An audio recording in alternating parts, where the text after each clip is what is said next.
Hello, this video is being recorded on Friday, September 25th, 2020. Hello everyone, this is Nicholas Acosta. Welcome back to CSCBVIP, also known as Computer Science for Blind and Visually Impaired People. Thank you for tuning in for another video. It's been a while. The last time I recorded a video was on Tuesday, September 15th, and that was to let everyone know that iOS would be released, that iOS 14 would be released on Wednesday, September 16th. So, yes, it was released, and I managed to get my hands on it early in the day. It took a while. Actually, no, it wasn't early in the day. My Wi-Fi was down for a few hours, and I had to wait until the early evening until it came back up. That day was just a crazy day. That was nuts. But I managed to get it installed. It took about half an hour, 45 minutes to download. And then installation took only, I want to say, less than 10 minutes on my iPhone XS Max. Now, before upgrading, I had 2.35 gigabytes of storage. And after upgrading to iOS 14, I had 3.69 gigabytes. So I gained some storage back, which is good. Great news. And so I gained storage back. But I found that when using some of the speech synthesizers in VoiceOver that they were kind of slow, they were kind of sluggish. So I'm using Fred right now. Fred and Samantha I haven't been having problems with, but some of the higher quality voices that I installed, because the ones that come with iOS are the compact voices, but if you download the high quality voices, those might give you problems. Now, I don't know if they fixed the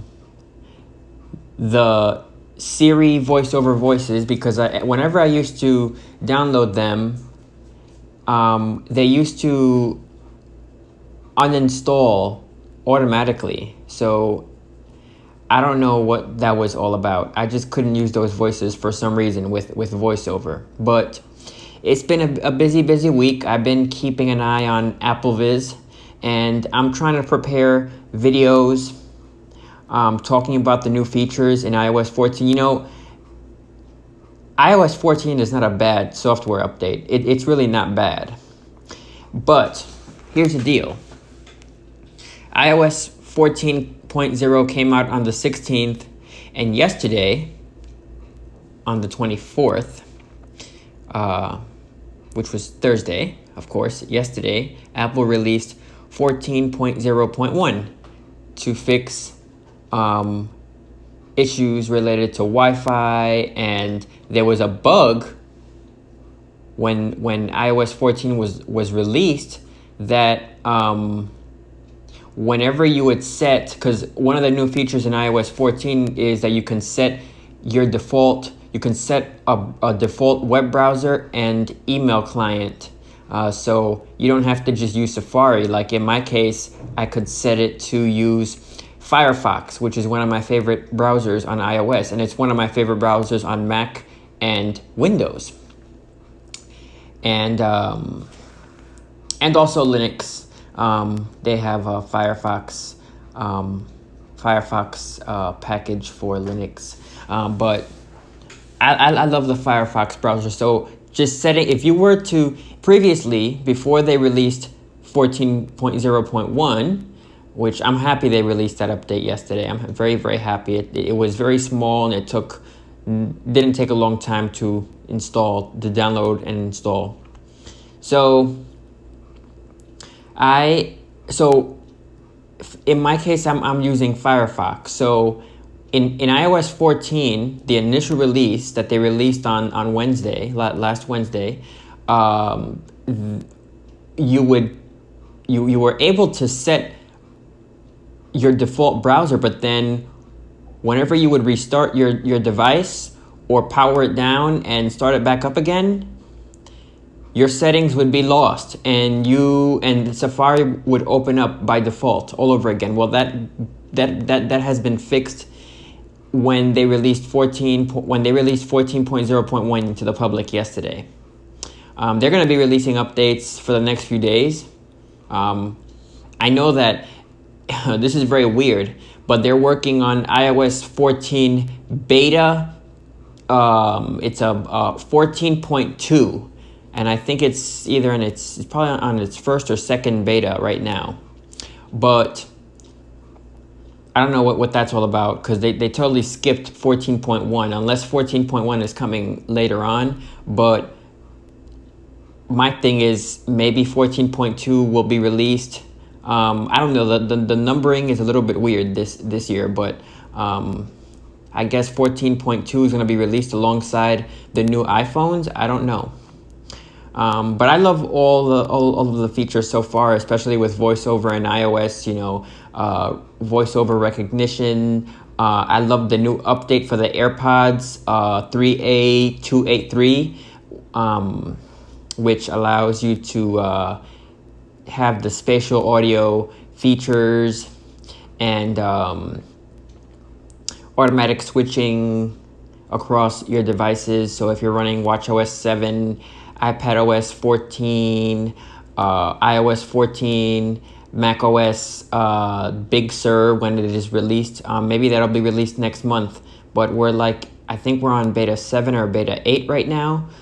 So they're going to be releasing it to the public pretty soon, shortly. And just stay tuned for that, because I'm going to be doing a video on that as well. But here's the deal. I know a lot of people are probably running iOS 14 right now. It's a great update. There's nothing wrong with voiceover. Like I said, I'm using the Fred speech synthesizer and Samantha speech synthesizer, and there seems to be no issues with these synthesizers. VoiceOver is doing pretty well. A lot of app developers are updating their apps to take advantage of iOS 14, because it was just very weird this year. Apple had their event on last Tuesday, and they announced, the GM, that was when they released it on Tuesday. And then after that, they said they had announced that iOS, iPadOS, watchOS 7, tvOS 14 would be released on September 16th. Isn't that strange? So now all of the developers have been scrambling to support iOS 14, and it's happening pretty quickly. I mean, I've been checking the App Store, and it's just been happening. They've been optimizing their apps to run smoothly on iOS. Now, iOS still has a lot of bugs. According to what I'm hearing, there are still 22 known issues right now, 22 known bugs, but hopefully Apple will continue to release minor updates to fix these bugs. And then, of course, when they release iOS and iPadOS 14.2 to the public, maybe sometime next month alongside the new iPhones, if they're not going to be delayed. If not, maybe in November. Who knows what Apple's going to be doing. But I just want to talk about the updates. Now, I've been talking about 14.0.1 for the longest, but Apple did release watchOS 7.1. And if you're using macOS Catalina 10.15, they introduced another update, 10.15.7, which also fixes Wi-Fi issues and other bug fixes as well. But 10.15.7, this might be the last update before macOS 11 Big Sur is released.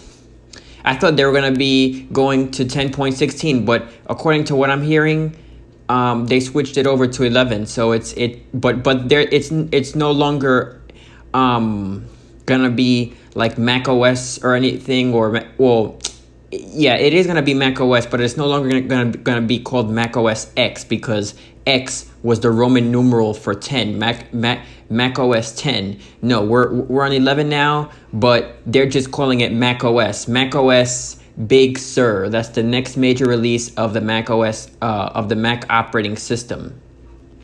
So, with that being said, more updates. Apple also released Safari version 14 last week. I haven't tried it out with VoiceOver yet, but I know that Safari is pretty accessible. But they released Safari version 14 before they released macOS Big Sur, so that's pretty cool that they released it and it's going to be supporting older operating systems.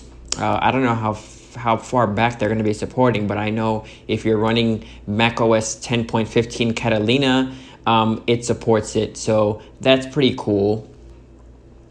And so Apple's just been very, very hard at work right now.